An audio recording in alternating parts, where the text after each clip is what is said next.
কি রে সোমাশ্রী, আজ ক্যান্ডেল বানাবি না আর ঘর অন্ধকার করে বসে আছিস কেন? আরে প্রচন্ড মাথা যন্ত্রণা করছে, জানিসই তো শীতকালে মাইগ্রেন আর সাইনাসের ব্যথা কিরকম বাড়ে।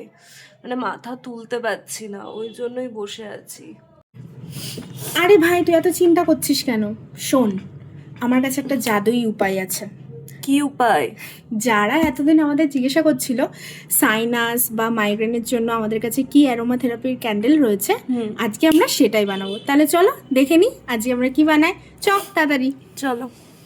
অনেকে ভাবছো জারে করে কি করে ভাড়ে গেল, তাই তো ক্যান্ডেলটা অ্যাকচুয়ালি ওর ভাড়টা খুব পছন্দ হয়েছিল, তো পরবর্তীকালে আমরা ভাড়ে কনভার্ট করে দিই। আর দ্বিতীয়ত, কারোর যদি সাইনাস বা মাইগ্রেনের সমস্যা থাকে তাহলে এই মোমবাতিটা কিন্তু অর্ডার করতে পারো। তাহলে দেখো বাকি ভিডিওটা তোমরা আর একটু লাইক করে দিও, আমি মাঝখানে একটু বলে দিলাম। এই সময় শ্রেয়ানে তোর জন্য একটা জিনিস বানিয়ে এনেছি, এটা ধরা আগে। কি এনেছিস? ধরা না আগে, তারপর বুঝতে পারবি।